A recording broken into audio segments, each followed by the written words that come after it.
M2 Capital presenta.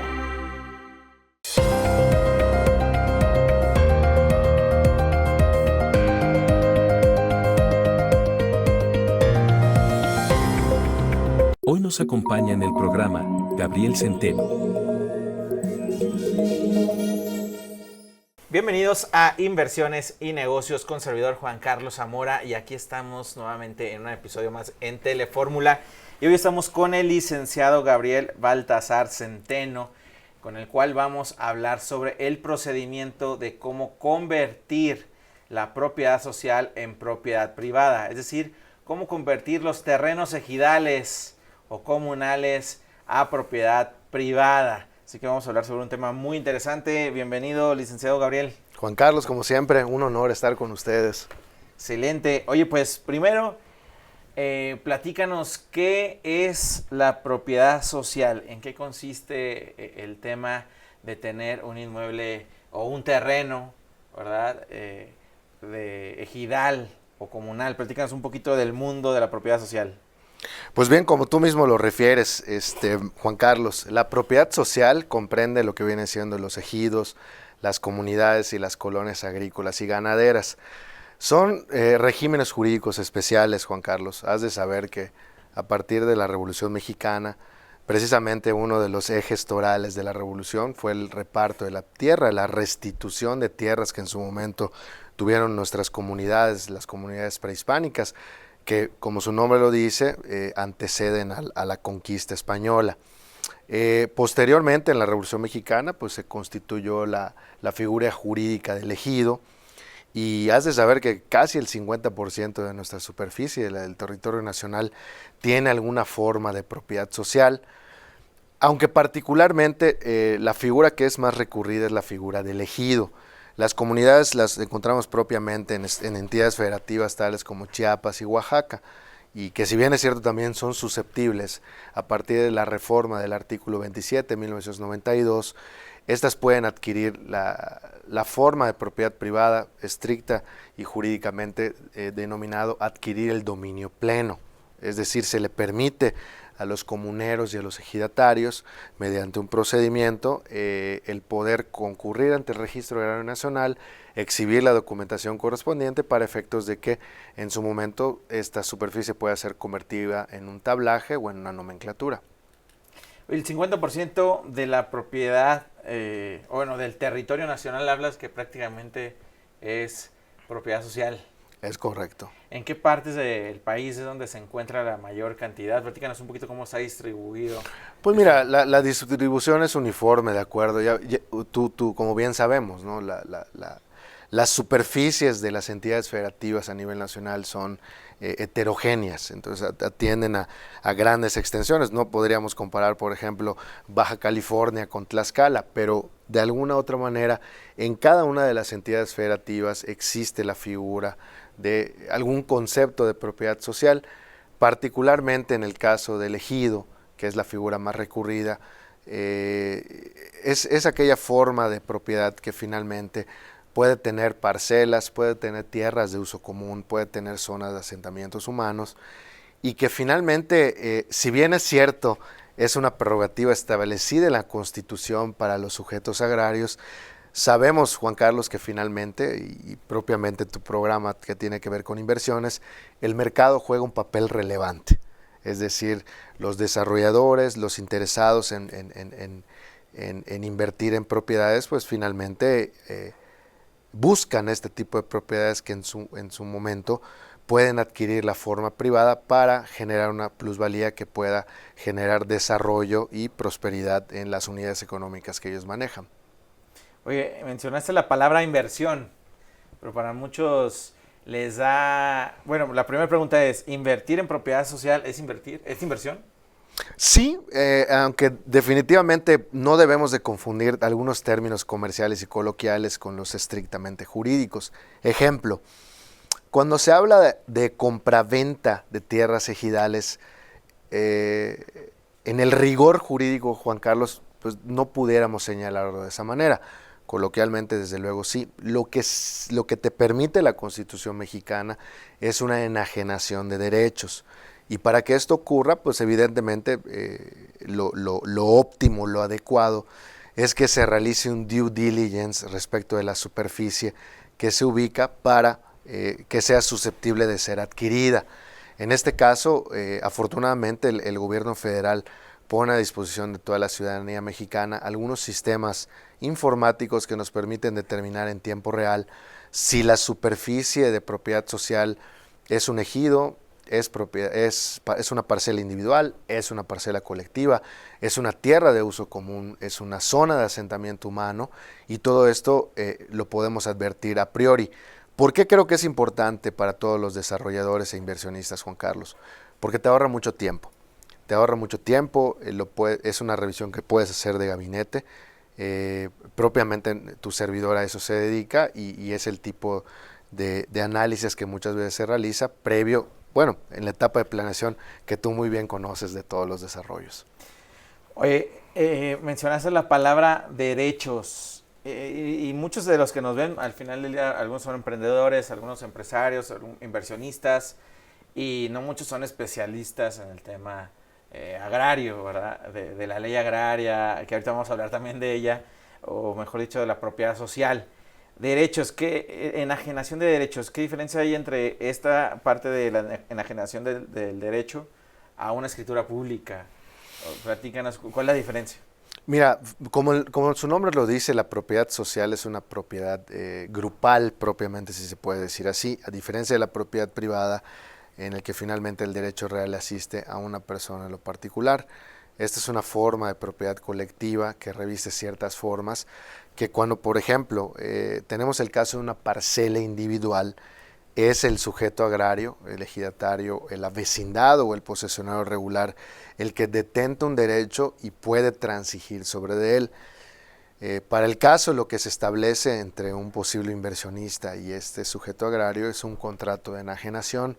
Sin embargo, muy importante tomar en cuenta que no únicamente es el establecer la voluntad entre las partes, sino que ahí juega un papel relevante la asamblea, particularmente a través del comisariado, porque la persona que va a adquirir esos derechos necesariamente debe de convertirse en sujeto agrario.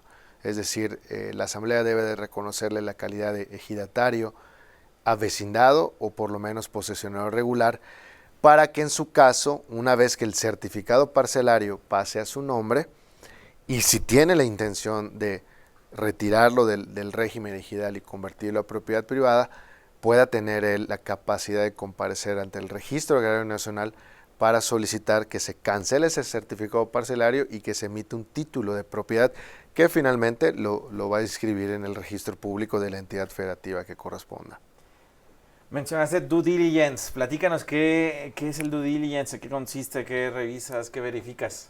Pues bien, Juan Carlos, desde la esquina de lo jurídico, naturalmente, la primera revisión que se hace, y aprovechando las tecnologías que el día de hoy tenemos Google Maps, tenemos Google Earth, y a pesar de que los abogados no somos particularmente doctos en temas de coordenadas UTM o georreferencias, lo cierto es que son sistemas muy amables que nos permiten establecer y cotejar contra los sistemas. En el caso del catastro rural hay un sistema que se denomina SIC Rural, Sistema de Información Geográfica Catastral Rural,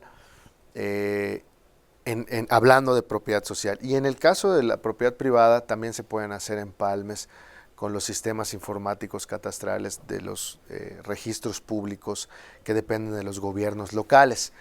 Todo esto es muy importante porque el primer paso es cotejar la superficie y generalmente ¿con qué nos encontramos? Con una ubicación.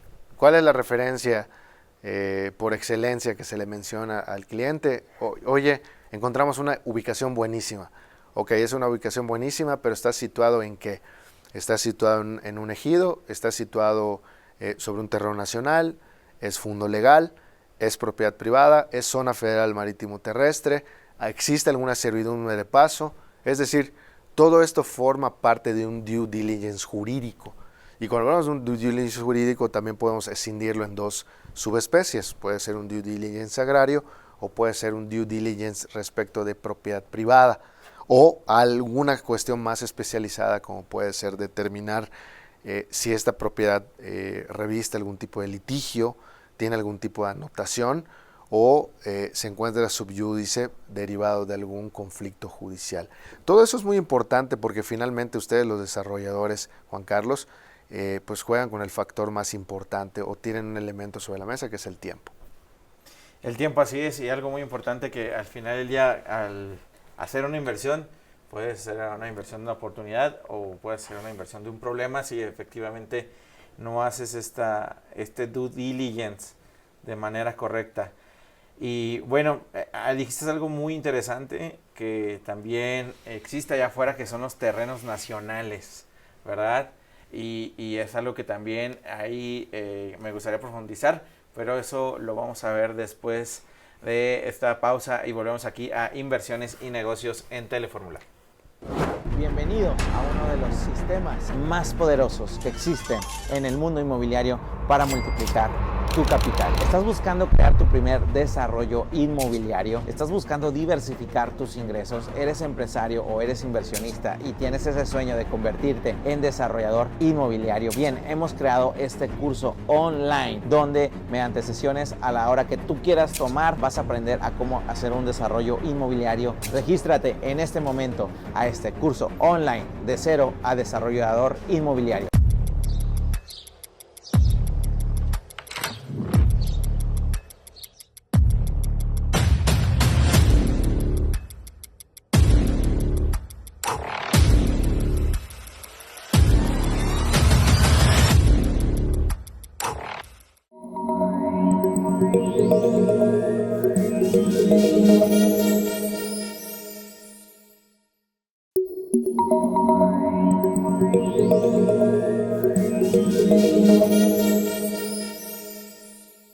Ya estamos de vuelta en Inversiones y Negocios y estábamos hablando sobre el tema de terrenos nacionales. ¿Qué son los terrenos nacionales, Gabriel? ¿Se puede invertir en los terrenos nacionales? ¿Se pueden convertir a propiedad privada? ¿Qué son? Pues mira, de acuerdo a la Ley General de Bienes Nacionales, establece de manera, lo voy a decir en esos términos, gramatical, que el terreno nacional es un bien inmueble atípico administrado por la SEDATU. En principio es una propiedad que le pertenece a la nación, a los Estados Unidos mexicanos, y sí establece la posibilidad de enajenación. Sin embargo, Juan Carlos, lo cierto es que el Estado mexicano desde hace algunos sexenios, por política nacional territorial, ya no enajena este tipo de superficies. Sí existen algunos casos particulares atípicos en donde en algún tiempo, por alguna razón, un particular compareció ante una delegación de la entonces Secretaría de la Reforma Agraria, que es la secretaría que antecede a la hoy SEDATU, y finalmente logró que le fijaran precio respecto a alguna superficie. La Administración Pública Federal le niega la posibilidad, pero bajo el principio de que finalmente se perfecciona la compraventa al establecerse el precio de la cosa, aunque no se haya entregado el numerario y aunque no se haya entregado la cosa, ¿no? Valga la redundancia, pues un juez federal puede fallar a favor y decir que finalmente se le enajene esta propiedad previo pago de los derechos y del monto establecido por el INDAVIN. Pero son situaciones bastante atípicas. Ordinariamente ya no existe como tal esta enajenación y esto representa en ocasiones un conflicto porque además has de saber, Juan Carlos, que de manera errónea el mercado, la gente que se dedica a comercializar, a cualquier superficie le denomina terrenos nacionales por el solo hecho de haberse presentado una solicitud ante una delegación de la SEDATU. Esto es falso e incorrecto. La realidad es que un terreno nacional lo es una vez que la SEDATU ya deslindó la superficie, ya se publicó en el Diario Oficial de la Federación, ya se establecieron coordenadas, ya le fue otorgado algún nominativo, y en ese momento podemos hablar propiamente de un terreno nacional. El concepto jurídico que antecede a un terreno nacional es un terreno baldío. Y este no es un término coloquial, ese es un concepto acuñado en la Ley General de Bienes Nacionales y finalmente son este tipo de propiedades con las que en ocasiones la gente realiza proyectos de comercialización, en algún punto se cree que por el solo paso del tiempo puede prescribir un derecho a favor de ellos, lo cual es incorrecto. Estos terrenos son imprescriptibles, es decir, el solo paso del tiempo no produce el que necesariamente puedan adquirirlo. Y finalmente, esa es la problemática que estriba muchas veces en relación a los terrenos nacionales. Que ellos también revisten una particularidad, Juan Carlos, si me permites, porque lo que también ocurre, que en alguna parte del procedimiento, cuando un particular provoca que la Administración Pública Federal indague, porque tiene que preguntar al municipio, tiene que preguntar al gobierno del estado, tiene que preguntar a los particulares colindantes si le pertenece o no, también es un hecho que en una parte de este proceso, la Administración Pública Federal le pregunta a los otros órdenes de gobierno, háblese gobierno del estado o los municipios donde se ubica, si desean hacer uso de esta superficie. Ha ocurrido que en algunas ocasiones la Sedena ha manifestado su interés para un campo de tiro, para un campo de entrenamiento, y finalmente lo que sucede es que se desincorpora del patrimonio inmobiliario federal de la SEDATU y se incorpora al patrimonio de otra secretaría, como también pudiera ser incorporado a algún ayuntamiento para que éste se pueda convertir, por ejemplo, en fondo legal. Oye, volvamos al tema de la propiedad social y dentro de los terrenos de ejidales, comunales, que buen dato, decías que los terrenos comunales prácticamente están nada más en Chiapas y Oaxaca. Y también dato que hay que recalcar que prácticamente casi el 50% del territorio nacional es propiedad social, es decir, entre propiedad ejidal y propiedad comunal, lo cual pues conlleva que exista una gran oportunidad en este tipo de tierra. Y efectivamente, ¿qué tipos de tierra? Ahorita hablabas un poco de ello, pero quiero que profundicemos en el tema de qué tipos de tierra existe. Platicabas de solares, parcelas, platicas un poquito más cómo se divide dentro de un ejido los tipos de tierra que existen. ¿Y qué es un ejido, verdad? Porque también una cosa es terrenos ejidales y la otra cosa que es un ejido. Bueno, el ejido está conformado particularmente por la asamblea. O sea, es un grupo de individuos, de sujetos agrarios cuyo nombre figura en un padrón, que se unen en torno a una identidad relacionada con el ejido.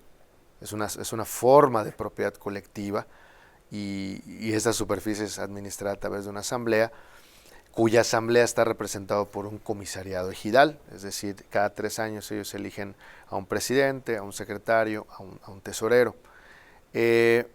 Dentro de las superficies que podemos encontrar en un ejido, como bien habíamos comentado, tenemos lo que vienen siendo las parcelas individuales, las parcelas colectivas, las tierras de uso común, que como su nombre dice, son las más comunes que se ubican dentro del ejido. Por darte un ejemplo de un tema que conozco, el ejido Francisco Umay es un ejido que tiene más de 5,000 hectáreas de tierras de uso común. Tanto las parcelas como las tierras de uso común pueden ser convertidas a propiedad privada, es decir, pueden adquirir el dominio pleno, pero para que esto ocurra tiene que revertirse la forma de unas asambleas de formalidades especiales, a donde acude un notario, un representante de la Procuraduría Agraria, tiene que haber un número adecuado de acuerdo a la ley, que en el caso de una primera convocatoria, estamos hablando de las 2/3 partes, en caso de que no se llegue a este número, se convoca una segunda y se celebra con el 50% más 1, para que tenga la forma legal y que en su momento el Registro Agrario Nacional otorgue una calificación positiva respecto de cada uno de los requisitos establecidos por la ley, para que en su momento, además de inscribir el acta, finalmente las parcelas o en su caso, si se optó porque las tierras de uso común en una asamblea de cambio de destino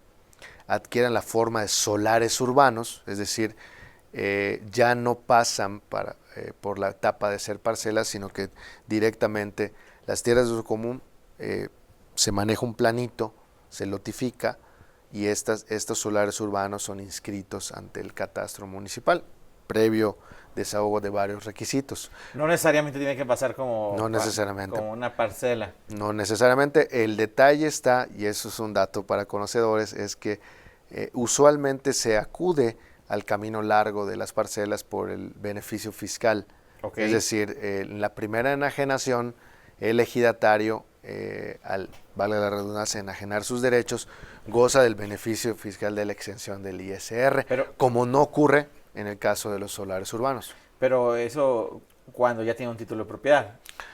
Sí, claro, Es decir, efectivamente. Cuando enajena por primera vez, cuando ya obtiene el título de propiedad. Exactamente. No el certificado no parcelario. el certificado ¿Cierto? parcelario. Entonces, en la primera enajenación, es decir, la persona que viene y compra, pero ella va a tener una escritura, pero el ejidatario, el que tiene o el que tenga el título de propiedad, hace valer ante el notario, ante el fedatario, que es una tierra, exactamente, que deriva de una primera enajenación. Entonces, le exentan digo, si hay necesariamente tiene que haber un monto por la compraventa, pero exentará los impuestos. ¿Y por qué en solares urbanos no aplica cuando al final del día viene del mismo lugar, que es una tierra ejidal? Pues bien, esto ya es una opinión de tu servidor. Yo creo que es un tema más fiscal que agrario. Okay. Definitivamente el Estado mexicano otorga la prerrogativa particularmente a los ejidatarios, que no todos los sujetos agrarios lo son. Existe la figura de la vecindad y posicionado regular, pero es una figura que estrictamente le compete a los ejidatarios y respecto de sus parcelas. En el caso de las tierras de uso común, la diferencia es, por darte un ejemplo, volvemos a Umay, las 5,000 hectáreas y fracción le pertenecen, el último número que tengo del padrón, aproximadamente son 36 individuos, pueden haber variaciones, pero es un número muy reducido. En realidad, les pertenece pro indiviso todo el pastel de las 5,000 hectáreas, y en realidad ellos son titulares de un porcentaje. No quiere decir que ellos poseen cierta superficie que abarca ciertas coordenadas, sino que son dueños de todo. En mi opinión, en mucho tiene que ver con esta circunstancia, a diferencia de la parcela, que está muy bien identificada, trazada y delimitada. Excelente, muy bien. Bueno, pues interesante. Vamos a un corte y volvemos aquí a Inversiones y Negocios en Telefórmula.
Facebook Juan Carlos Zamora. Instagram Juan Carlos Zamora.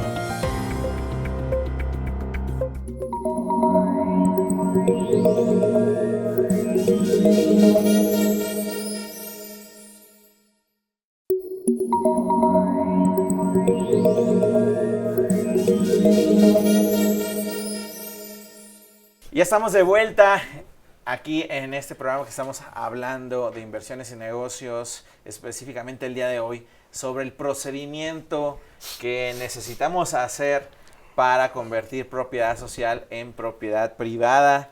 Y bueno, es un tema muy interesante porque recapitulando, casi el 50% del territorio nacional, es decir, de todo México prácticamente, el 50%, es propiedad social. Entonces es muy interesante porque eso quiere decir que mucha gente está involucrada en el tema, ¿verdad? Tiene que ver con el tema. Ya platicamos un poquito del proceso de cómo convertir la propiedad privada, la propiedad social a propiedad privada, que por cierto, también se puede convertir propiedad privada a propiedad social. ¿cierto? Exactamente. Y ahorita vamos a hablar de eso, porque eso está muy interesante y no mucha gente lo sabe también. Pero la pregunta es, ¿toda la propiedad social se puede convertir en propiedad privada? No. De hecho, en las zonas de asentamiento humano está prohibido. Existe también unidades de producción agrícolas para la mujer y la parcela escolar también está prohibido. No pueden adquirir la forma de propiedad privada, son superficies reservadas para los sujetos agrarios. Todo lo demás, a través de un acuerdo de voluntades, que ese es el gran tema, Juan Carlos, muchas veces al interior de los ejidos. O sea, como cada 3 años cambian, lo que usualmente ocurre que se generan fracciones que apoyan, puede ser en el caso, algunas que son más proclives a que esta superficie sí sea convertida a propiedad privada, porque finalmente genera beneficios a todos los ejidatarios. Tenemos el caso de Quintana Roo, tenemos ejidos que en su momento, por darte un ejemplo, el ejido de Playa del Carmen, sabemos de antemano que el mercado, el desarrollo turístico, generó que muchas de esas superficies el día de hoy pues ya adquieran la forma de un régimen de condominio, y hay una zona hotelera consolidada, y son estas circunstancias que el mercado genera que impactan directamente a los ejidos. ¿Por qué? Porque finalmente, pues, ¿por qué no decirlo? Usualmente, sobre todo en las costas, se manejan fuertes cantidades de dinero.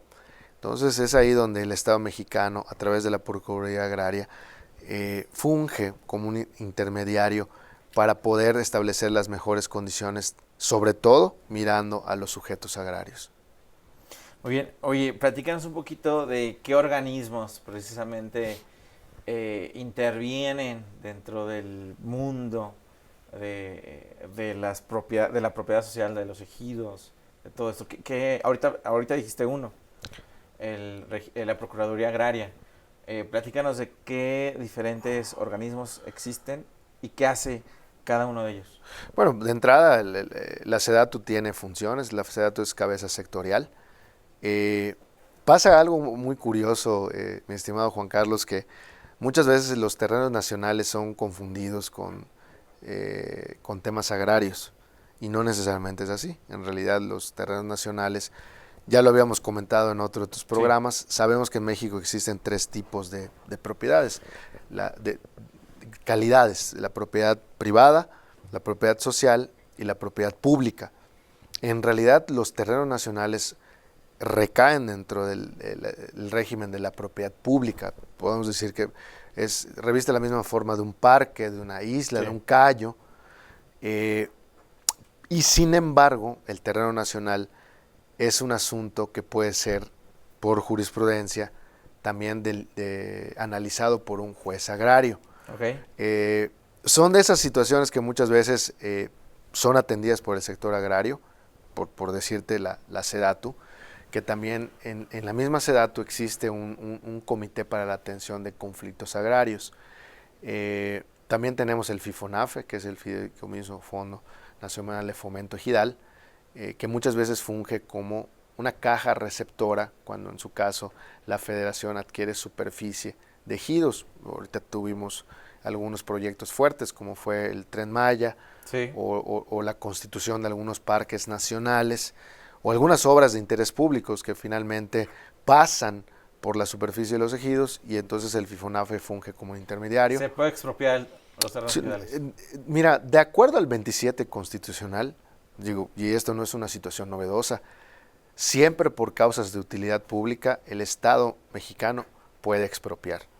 Eso es algo que ¿En qué casos? Bueno, los casos de utilidad pública deben de ser justificadas. Por darte un ejemplo, ¿no? La construcción de un puente, la construcción de una vialidad, ¿no? O sea, son situaciones que deben de ser acreditado. Existen de diversas formas, ¿no? Tanto a nivel federal como cada una de las entidades federativas, con requisitos más, con requisitos menos, establecen ciertos requisitos en lo que ellos entienden como causas de utilidad pública. Evidentemente no pueden ser las mismas causas de utilidad pública las de Tabasco que las de Guanajuato, por ejemplo, ¿no? Pero finalmente el concepto general es por causa de utilidad pública. la propiedad originalmente le pertenece a la nación o, en su caso, a las entidades federativas. Pero no solamente la propiedad social se puede expropiar, también La propiedad privada, exactamente. Y la propiedad pública, en su caso, que reviste una forma de desincorporación para incorporarse y ser utilizado, por ejemplo, para una universidad. Y ha habido casos en los últimos meses sobre alguna expropiación, ya sea ejidal o de terrenos de propiedad social. Sí, claro. De hecho, finalmente, para la construcción del Tren Maya, naturalmente tuvo que haber indemnizaciones a varios ejidos y en ese caso el FIFONAFE juega un papel relevante porque hace las veces de una caja receptora, porque estos dineros salen de la tesorería de la federación, es decir, no es como entregar un dinero a granel, sino que existen procedimientos previamente establecidos. Pero me preguntabas también de otros actores que intervienen en el sector agrario. Tenemos al Registro Agrario Nacional, que también funge como su nombre lo dice, como un registro de todos los movimientos que se realizan. Y este registro no únicamente procura por los derechos de los sujetos agrarios, sino también de los particulares que tienen algún interés o algún elemento sobre la mesa respecto de algún asunto patrimonial. Incluso ahorita fue noticia en las últimas semanas, ahí en Quintana Roo. Platícanos un poquito del tema de ahí de la propuesta de ley que sacaron allá en Quintana Roo sobre el tema de la expropiación de tierra. Sí, coloquialmente se pueden advertir algunas notas de prensa. Existen algunos planteamientos que desde mi punto de vista, y hago mío el comentario, parecerían novedosos, pero en realidad no lo son, Juan Carlos. Expropiar la propiedad en todo momento se ha podido. Aparentemente en el modelo de Quintana Roo existe una figura muy particular que señala se puede inclusive condonar algún tipo de deuda, ¿no?, por el tema fiscal, es decir, te fijo un monto indemnizatorio previo pacto, pues que parte de lo catastral, pero establecemos un valor comercial y suponiendo sin conceder que como persona moral tengas deudas ante el fisco estatal, pues lo que en realidad sucede es que se te condona, pero la propiedad pasa a ser parte del gobierno del Estado. Creo que es uno de los elementos, porque tiene muchos, ¿no? Es una ley que debe ser analizada de manera integral, pero la realidad es que no es un tema novedoso. Repito, es una ley estatal. Ya existía de 27. Desde el 27 constitucional siempre ha permitido que el Estado mexicano en todo momento pueda expropiar. Claro, deben revertirse procedimientos legales y en todo momento los particulares son indemnizados con un avalúo establecido que parte de lo catastral, pero que finalmente alcanza un valor comercial actual. Ahora, existe una parte que pone todas las reglas del juego, ¿no? Y esas reglas del juego vienen en la ley agraria. Platícanos un poquito qué hay dentro de la ley agraria, las personas que están buscando hacer inversiones en propiedad social, en terrenos ejidales o comunales, deberían leer la ley agraria. Contratar a un especialista sobre todo, porque son conceptos altamente técnicos. Pero fíjate, Juan Carlos, que no únicamente es el asunto del texto en sí, sino que también debe de ser gente que tenga experiencia en tratar con ejidos, comunidades, y entender que muchas veces las lógicas del mercado, has de saber, sobre todo en temas de propiedad privada, en ocasiones convergen asuntos altamente sofisticados, como puede ser un reglamento interno de un régimen de condómino cotejado contra las reglas de organización de una asamblea ejidal. Y suena peculiar, pero en algunas entidades federativas es lo más común. Uh-huh. Es decir, el mercado tiene velocidades que son mucho más fuertes que el derecho, Juan Carlos. Y muchas veces clientes, sujetos agrarios, a través de usos y costumbres, empujan situaciones de hecho que no es que sean ilegales, no es que representen un fraude, representa que sí, efectivamente hay varios actos que deben de ser perfeccionados, pero que se hicieron al amparo de voluntades. Ahora, cierto es que la legislación es muy estricta. Nuestro país, Juan Carlos, viene de una revolución mexicana que particularmente deriva de conflictos de tierra. Bueno, volvemos después de un corte aquí a Inversiones y Negocios en Telefórmula. ¿Hacer dinero sin dinero? Juan Carlos Zamora asegura que sí es posible y que solo se necesita el capital del conocimiento. Conoce a Juan Carlos, un apasionado de los bienes raíces, fundador de la Universidad de Bienes Raíces y de la empresa líder en inversiones, M2 Capital. Conoce cómo ingresar al mundo de los bienes raíces, qué herramientas y habilidades son necesarias para tener éxito en este negocio y mucho más. Y no necesitas dinero para empezar como muchos lo creen. Sigue de cerca el camino de Juan Carlos para aprender todo sobre este emocionante mundo. Facebook Juan Carlos Zamora. Instagram Juan Carlos Zamora.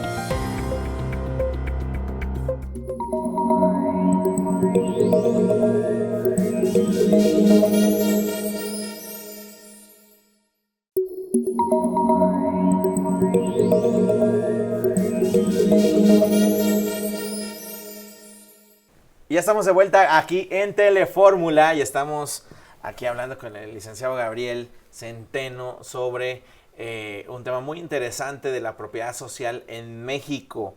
Y cuáles son, quiero hablar ahora sobre los beneficios, pero también los riesgos que existe al contemplar una inversión de derechos ejidales o propiedad social. Pues bien, mi estimado Juan Carlos, definitivamente la bondad que reviste el adquirir derechos ejidales, desde luego estriba en el monto, ¿no? No podemos hablar de un valor comercial como tal, en tanto que en realidad no estamos hablando de metros cuadrados dados de alta ante un catastro o ante el registro público. Sin embargo, y eso bien lo sabes, tú eres experto en el tema, invertir en una superficie de tierra, el solo paso del tiempo te juega a favor. Naturalmente la plusvalía, las más de las veces lo único que hace es subir el precio. ¿Cuáles son los riesgos? Desatender los trámites. Desatender los trámites, no haber hecho un adecuado trabajo de planeación, es decir, hay que realizar una labor de inteligencia para revisar la aritmética de los números, de la conformación de los ejidos, cómo están las voluntades, qué tan bien organizados están, y tener un contacto directo. Juan Carlos, vivimos en la era de la información. Cualquier especialista puede acercarse a un comisariado, rendir un informe. La realidad es que las más de las veces yo me he encontrado con ejidos bastante bien organizados.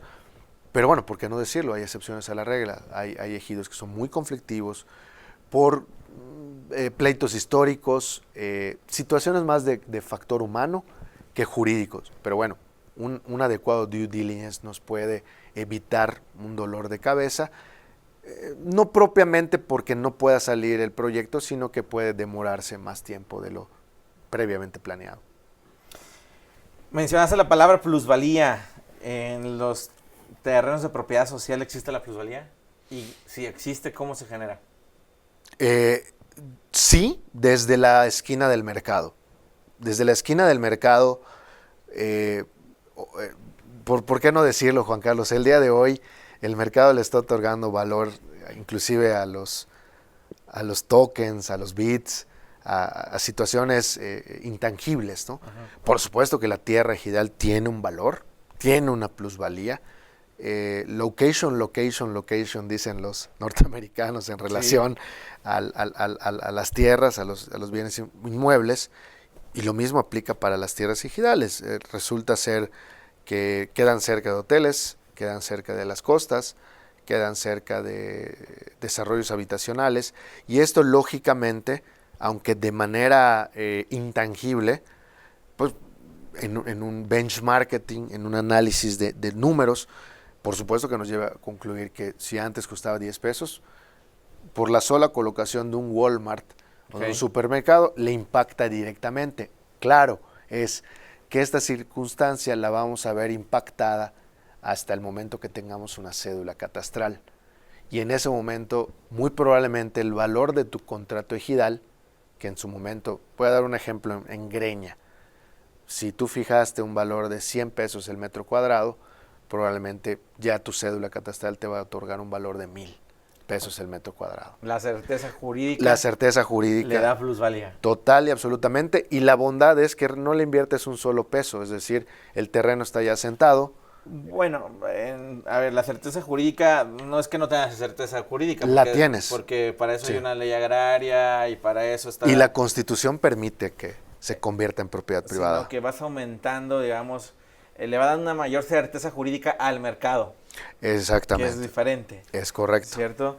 Pero bueno, ¿y cómo ves el futuro en los próximos 5 o 10 años en el tema de la propiedad social, para los que están buscando oportunidades de inversión en este tipo de temas? Que cabe destacar que no nada más, o mejor dicho, que también es un tema de inversión que me ha tocado ver casos en diferentes partes del país donde ejidos rentan tierra ejidal a empresas incluso que vienen de otros países para a lo mejor temas de energía eólica, de energía solar, o rentan para el tema de cultivo también, ¿verdad? Hay gente que se dedica a la agricultura o a la ganadería y renta la tierra, y hay otros que invierten en tema de propiedad social para seguir un tema de un proceso apostando por el tema de convertir a propiedad privada, ¿no? Entonces, ¿cómo ves el futuro en los próximos 5 o 10 años en este número interesante de que el 50% del territorio nacional en México es propiedad social? Y para los que están interesados en invertir, ¿a dónde apostarle? ¿A qué partes del país? ¿O qué tipo de inversión? ¿Cómo lo ves? Pues bien, Juan Carlos, por darte un ejemplo, yo pongo sobre la mesa Quintana Roo. Quintana Roo es una entidad federativa en el que podemos hablar de números brutos. Aproximadamente el 70% de la superficie es propiedad social, y la presión del mercado genera que sí o sí ya se está generando la necesidad muy fuerte de poder regularizar tierra. Y cuando hablo de regularizar me refiero a una regularización que lo acerque más a ser convertida en propiedad privada para que las inversiones puedan aterrizar de manera más objetiva. Si tú te preguntas, ¿por qué le conviene al mercado? Porque evidentemente las empresas le tienen más confianza cuando la superficie es de ellos a que dependa de un cierto grupo de individuos. Ese es el eje toral, esa es la naturaleza por la cual se impulsa este tipo de acciones para convertir propiedad ejidal en propiedad privada, es para darle certeza jurídica al mercado y que pueda revestir la naturaleza de poder recibir, captar un mayor número de inversiones. Que no solamente es el tema de convertir a propiedad privada, que ya por el hecho de convertir a propiedad privada, y platicábamos de eso, la plusvalía sube, ¿verdad? El valor sube por ya una propiedad social, ya estar ahora en un título de propiedad y ya tener una clave catastral y estar inscrito ante el registro público la propiedad y todo lo que conlleva. Pero también otra cosa es el tipo de suelo que tenga, el tipo de uso de suelo que tenga, ¿cierto? Platícanos un poquito de eso, por qué qué tipos de uso de suelo existen y por qué eso le da plusvalía también a la tierra. No, pues es un gran tema. Tendríamos que aventarnos otro programa para hablar de uso de suelo, pero rápidamente, 3 minutos de manera para... palmaria. Definitivamente pues, los usos de suelo más comunes que conocemos, la vivienda, industrial, hay mixtos, existe el uso de suelo comercial. Claro que de esta fase, Juan Carlos, podemos hablar cuando ya convertimos la propiedad ejidal en propiedad privada. Sin embargo, como lo habíamos dicho, desde la planeación podemos analizar un PDU, es decir, un PDU vigente, un plan de desarrollo urbano municipal, para poder establecer las zonas. Es decir, no vamos a encauzar una enorme inversión hotelera en una zona en donde evidentemente sabemos que está prohibido por razones ecológicas, por razones ambientales. Tenemos que hacer un análisis previo de gabinete y saber en dónde sí pudiéramos. Y fíjate qué complejo es, Juan Carlos, porque finalmente no solamente tienen que calzar el elemento jurídico con el elemento comercial, con el elemento humano, con el elemento imagen, todos esos elementos de mercado, tendencias, o sea, es decir, es un trabajo bastante complejo, pero yo lo que le diría a tu audiencia es siempre consultar a un especialista y siempre hacer un trabajo de planeación previa, que además es más cómodo porque se hace en gabinete. Oye, entonces, ¿la propiedad social puede estar dentro del PDU? Bueno, y para los que no sepan qué es el PDU, el Plan de Desarrollo Urbano, que igual si nos puedes decir en 20 segundos en qué consiste el Plan de Desarrollo Urbano. Y la otra pregunta es, ¿una propiedad social puede estar dentro del PDU? Bueno, contemplado, por supuesto que sí. O sea, definitivamente el municipio toma en cuenta todos los tipos de propiedades y evidentemente, pues, por ejemplo, en el caso de Tulum, que tenemos la zona de Francisco Humay y todos los ejidos como Macario Gómez, Jacinto Pat, Muyil, etcétera, etcétera. Por supuesto que son tomados en cuenta. Y por supuesto que dentro del plan existen objetivos y ejes que el día de hoy ya pueden ser analizados por los inversionistas para saber hacia dónde apuntar los objetivos y las metas de 2025, pero repito, todo esto tiene que ser en un trabajo previo de lectura que no solamente debe tomar en cuenta las pretensiones comerciales del desarrollador, sino sobre todo los elementos jurídicos sobre los cuales vamos a poder comercializar los productos en su caso. Muy interesante. Y bueno, mencionabas Quintana Roo, que prácticamente el 70% de la tierra es propiedad social. Yucatán, creo que también, no sé, Yucatán más o menos qué porcentaje debe tener. Pues yo creo que anda estribando más o menos en esa parte. Un 70% también. Un 60, wow. 50, o sea, pero son, la propiedad ejidal, repito, bueno, además hay que recordar que Lázaro Cárdenas brindó muchísimas hectáreas. Yucatán en su momento fue una tierra de hacendados, donde precisamente la casta divina tuvo un conflicto muy fuerte y que se asentó con la Revolución Mexicana y que posteriormente cuando se institucionaliza la Revolución, Lázaro Cárdenas hace un gran reparto. Un gran tema, nos faltó tiempo, pero bien, ya saben, existen grandes oportunidades en el tema de propiedad social hoy en día para todos los que buscan invertir en este sector. Nos vemos en la próxima aquí en Telefórmula en Inversiones y Negocios.